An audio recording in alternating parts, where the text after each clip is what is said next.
ఉక్రెయిన్పై 2022 ఫిబ్రవరి 24న Russia యుద్ధం ప్రారంభించింది. ఆ తర్వాత ప్రపంచ దేశాల మధ్య రష్యా ఏకాకి అయింది కూడా. అమెరికాతో పాటు యూరోపియన్ యూనియన్ రష్యాపై కఠినమైన ఆంక్షలను కూడా విధించింది. అప్పుడు రష్యా నుండి యూరోపియన్ యూనియన్ చెందిన దేశాలు చమురు కొనుగోలు చేయడం నిలిపివేశాయి కూడా. ఆర్థికపరమైన లావాదేవీలు కూడా నిలిపివేశాయి పలు దేశాలు. దీంతో రష్యా ఆర్థికంగా చితికిపోయిందని యావత్ ప్రపంచం భావించింది. కానీ సీన్ కట్ చేస్తే ఇటీవలే ప్రపంచ బ్యాంకు రష్యాను అప్పర్ మిడిల్ ఇన్కమ్ కంట్రీ నుంచి హై ఇన్కమ్ కంట్రీ హోదా కూడా కల్పించింది. దీంతో పాశ్చాత్య దేశాల ఆంక్షలు పెద్దగా పనిచేయటం లేదని భావించాల్సి ఉంటుంది. ఇప్పుడు ఇంతకు రష్యా సక్సెస్ సీక్రెట్ ఏంటో ఈ స్టోరీలో చూద్దాం.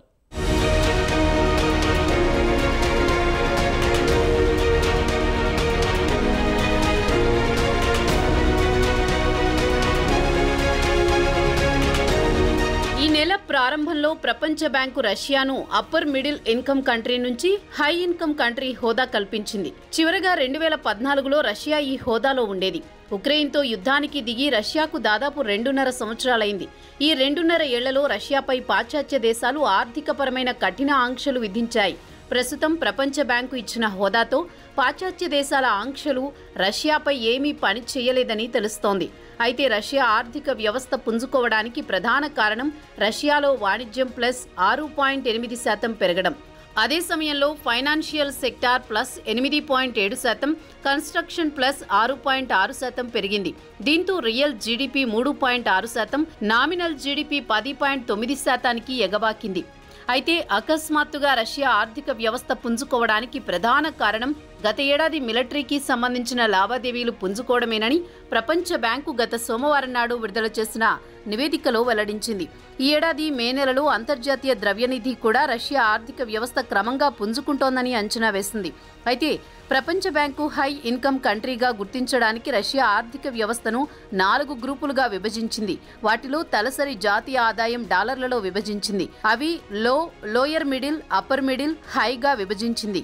2024-25లో హై ఇన్కమ్ కంట్రీగా గుర్తించబడాలంటే తలసరి ఆదాయం $14,005 లేదా అంతకంటే ఎక్కువ ఆదాయం కలిగి ఉండాలి. ఇక రష్యా విషయానికి వస్తే గత ఏడాది తలసరి ఆదాయం ఒక్కో వ్యక్తి ఆదాయం $14,250 కంటే ఎక్కువ ఆర్జించారని ప్రపంచ బ్యాంకు అంచనా వేసింది. బల్గేరియా, పాలవు లాంటి దేశాలు కూడా హై ఇన్కమ్ కంట్రీల్లో చేరాయి. ఈ 2 దేశాల ప్రజల తలసరి ఆదాయం $14,460, $14,250గా తేలిందని ప్రపంచ బ్యాంకు తాజా నివేదికలో వెల్లడించింది.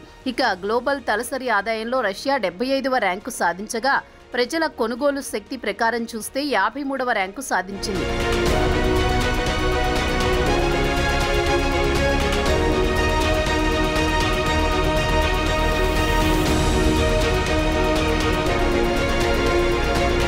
రష్యా యుద్ధం చేస్తున్న ఉక్రెయిన్ విషయానికి వస్తే ఫిబ్రవరి 2022 నుంచి ఇరు దేశాలు యుద్ధం చేస్తున్నాయి.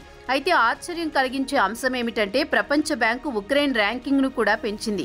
ఇప్పటి వరకు లోయర్ మిడిల్ ఇన్కమ్ కంట్రీ నుంచి ప్రస్తుతం అప్పర్ మిడిల్ ఇన్కమ్ కంట్రీ హోదాకు ఎగబాకింది. 2023లో ఉక్రెయిన్ ఆర్థికంగా బాగా పుంజుకుందని ప్రపంచ బ్యాంకు తాజా నివేదికలో వివరించింది. దేశంలోని పశ్చిమ, ఉత్తర భాగాల్లో ఆర్థిక లావాదేవీలు గణనీయంగా పుంజుకున్నాయని తెలిపింది. 2023లో రియల్ జీడీపీ 5.3% పెరిగితే 2022లో 28.8% క్షీణించింది. అలాగే ఇక్కడ జనాభా కూడా క్రమంగా తగ్గిపోయింది.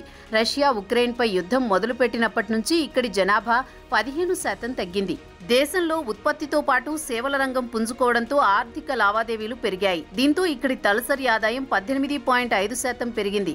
అయితే రష్యా ఉక్రెయిన్పై యుద్ధం ప్రకటించిన వెంటనే ఉక్రెయిన్ ఆర్థిక వ్యవస్థ కుప్పకూలింది.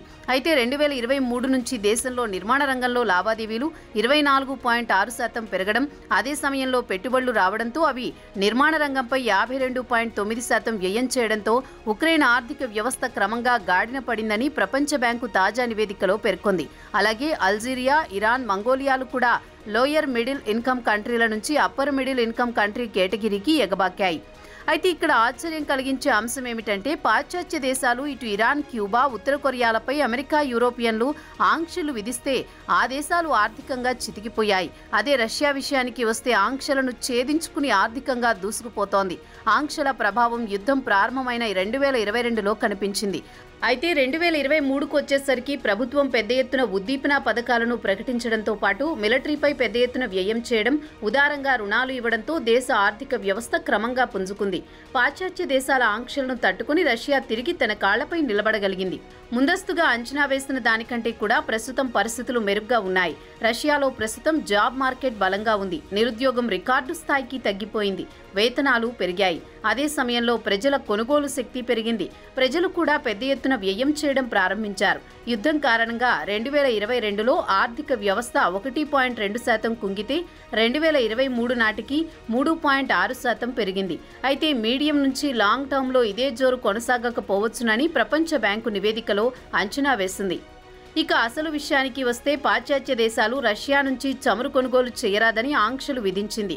ఈ ఆంక్షల వల్ల చమురు ఉత్పత్తి చేసే దేశాలు వెనిజులా, ఇరాన్లు ఆర్థికంగా దెబ్బతిన్నాయి. అయితే రష్యా తమ చమురు ప్రపంచంలో అతిపెద్ద 2 మార్కెట్లు, ఒకటి చైనా, రెండోది ఇండియాకు పెద్ద ఎత్తున ముడి చమురును విక్రయించుకుని సంక్షోభంలో పడకుండా తప్పించుకుంది. అలాగే బహుళజాతి కంపెనీలు కూడా రేపో మాపో యుద్ధం ముగుస్తుందని భావించి రష్యాలోనే తమ వ్యాపారాలు కొనసాగిస్తున్నాయి. అదే సమయంలో ప్రభుత్వం కూడా పెద్ద ఎత్తున వ్యయం చేయడంతో దేశ ఆర్థిక వ్యవస్థ పుంజుకోవడానికి కారణమైంది.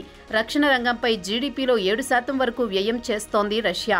మొత్తానికి రష్యాను ఆర్థిక సంక్షోభంలో పడకుండా పుతిన్ వ్యూహాత్మకంగానే వ్యవహరించాడని చెప్పవచ్చునని ఆర్థిక నిపుణులు అభిప్రాయపడుతున్నారు. థ్యాంక్స్ టు ఇండియా, చైనా అని పుతిన్ లోలోపల సంతోషపడుతుండవచ్చు.